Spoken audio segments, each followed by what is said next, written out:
महानायक छत्रपति शिवाजी महाराज को भारत के सबसे महान राजाओं में से एक माना जाता है। मुगलों के वर्चस्व काल में उन्होंने अपनी विशिष्ट युद्ध प्रणाली से शत्रुओं को लोहे के चने चबाने पर मजबूर कर दिया था। उनकी छापामार युद्ध प्रणाली का अनुसरण आज भी विभिन्न सेनाओं द्वारा किया जाता है। उन्होंने अकेले दम पर विशालकाय मुगल सल्तनत की नींव को हिला दिया था। शिवाजी महाराज के बेहतरीन योद्धा होने के साथ ही साथ वे एक बेहतरीन रणनीतिकार भी थे। अपनी रणनीतिक कौशल के कारण ही उन्होंने सीमित सैन्य संसाधनों के द्वारा शत्रुओं की विशालकाय सेना को कई बार परास्त किया था।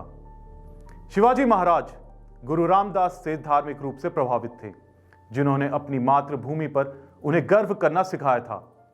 मुगलों के चरम काल में हिंदुत्व राज के स्थापक शिवाजी का जन्म 19 फरवरी 1630 को पुणे के स्थित शिवनेरी दुर्ग में हुआ था।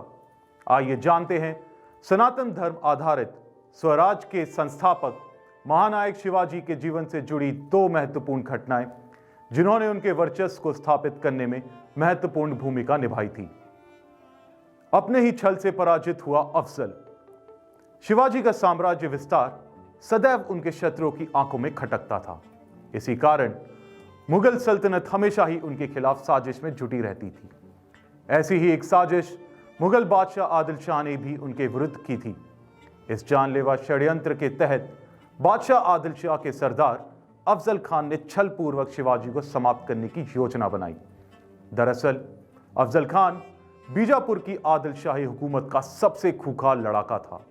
वह अपनी जीत के लिए किसी भी हद तक जा सकता था और कुछ भी कर गुजरने के लिए हमेशा तैयार रहता था।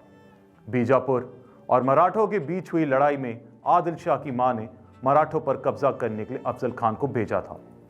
अफजल खान 1 लाख सैनिकों की सेना को लेकर महाराष्ट्र आया था। बर्बर एवं अत्याचारी अफजल युद्ध से पहले ही छल से शिवाजी महाराज की हत्या करना चाहता था। उसने शिवाजी महाराज को प्रतापगढ़ के पास मिलने का संदेश भेजा। शिवाजी ने खान का संदेश स्वीकार तो किया, किंतु वे उसके इरादों से संदिग्ध भी थे। अतः वे पूरी तैयारी के साथ अफजल के पास गए और शिवाजी महाराज और अफजल खान की मुलाकात प्रतापगढ़ के पास शामियाने में हुई थी। अपने छल के लिए कुख्यात अफजल खान जैसे ही शिवाजी महाराज से गले मिला, उसने अपने हाथ में बंधा चाकू शिवाजी की पीठ में घोंपने की कोशिश की, किंतु पूरी तैयारी के साथ वहां पहुंचे शिवाजी के कवच ने अफजल खान के मंसूबे पर पानी फेर दिया। इस विफल प्रयास के बाद शिवाजी ने अफजल को संभलने का कोई मौका नहीं दिया। उन्होंने तुरंत ही अपने हाथ में पहने बगनक से धोखेबाज अफजल का पेट चीरकर उसे मौत के घाट उतार दिया। वध के बाद शिवाजी महाराज उसका सिर मां जीजाबाई के पास ले गए और कहा, मां, अफजल खान से हमारी दुश्मनी उसकी मौत के साथ ही खत्म हो गई। जिसके बाद शिवाजी ने अफजल खान के शव का मुस्लिम परंपरा के अनुसार अंतिम संस्कार किया। शिवाजी महाराज द्वारा बनाई गई अफजल खान की कब्र आज भी प्रतापगढ़ में मौजूद है। गढ़ आया पर सिंह गया। शिवाजी महाराज की सेना में वीरों की एक लंबी फेहरिस्त थी। उनकी सेना में शामिल हर योद्धा उनके आदेश पर कुछ भी कर गुजरने को तैयार रहता था। शिवाजी की सेना में एक ऐसे ही अनमोल रत्न का नाम था तानाजी मालुसरे। तानाजी के शौर्य की अप्रतिम कथा वर्ष 1655 में लिखी गई थी।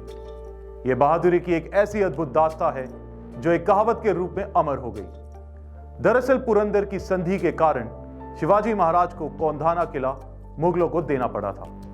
पुणे के पास स्थित दुर्ग रणनीतिक एवं सामरिक दृष्टि से महत्वपूर्ण था। संधि के पश्चात मुगलों की तरफ से राजपूत, अरब और पठान सैनिकों की टुकड़ी इस किले की रक्षा किया करती थी। इस टुकड़ी का नेतृत्व सेनापति उदयभान राठौर के हाथों में था। शिवाजी को कौंधाना दुर्ग को पुनः प्राप्त करने की चिंता सता रही थी। ऐसे वक्त में इस मुश्किल लक्ष्य को प्राप्त करने का जिम्मा उनके सबसे विश्वास योद्धा तानाजी मालुसरे ने अपने कंधों पर ले लिया। तानाजी अपने पुत्र के विवाह की तैयारियों को छोड़कर इस मुश्किल अभियान को पूरा करने के लिए निकल पड़े। दूसरी ओर उदयभान के नेतृत्व में 5000 मुगल सैनिक किले की रक्षा में लगे थे। तानाजी के साथ 300 बहादुर इस दल में थे। उनके 80 वर्षीय शिलाराम मामा भी शामिल थे। शिवाजी के इस दस्ते का मनोबल हालांकि बहुत ऊंचा था, लेकिन किले की ऊंचाई उनकी कठिन परीक्षा लेने के लिए तत्पर थी। कहते हैं कि जब परीक्षण का स्तर कड़ा होता है तब वीरों का पराक्रम का स्तर और बड़ा होता है। तानाजी ने किले पर चढ़ने के लिए उस स्थान का चुनाव किया जहां से किले में प्रवेश करना असंभव माना जाता था। तानाजी ने ऊपर चढ़ने के लिए अपने पालतू गोहो, जो एक बड़ी प्रजाति की छिपकली होती है, उसका प्रयोग किया। उन्होंने रस्सी के सहारे गोह को किले की ऊंची प्राचीर पर फेंका। चूंकि गोह की पकड़ बेहद मजबूत होती है, अतः उस गोह के सहारे बहादुरों का यह दस्ता अभेद्य किले के भीतर पहुंच गया। दूसरी ओर आक्रमण से बेखबर मुगल सैनिक इस अचानक हुए हमले से घबरा गए। इस हमले के बाद मराठा योद्धाओं ने इस किले पर पूर्ण नियंत्रण पा लिया, किंतु इस भीषण युद्ध में तानाजी वीर कृति को प्राप्त हुए। सूर्योदय होते होते कोंधाना किले पर भगवा ध्वज फहरा दिया गया। विजय की सूचना से उत्साहित शिवाजी को जैसे ही तानाजी के शहीद होने की खबर मिली, वे दुखित हुए।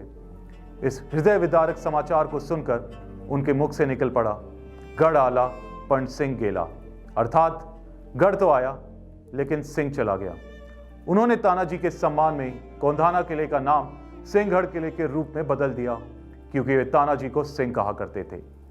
ये सिंहगढ़ का किला आज भी ताना की वीरता और बलिदान का जीवन प्रमाण है। ऐसे ही और वीडियोस के लिए देखते रहिए OTTindia.tv, रग रग में हिंदुस्तान।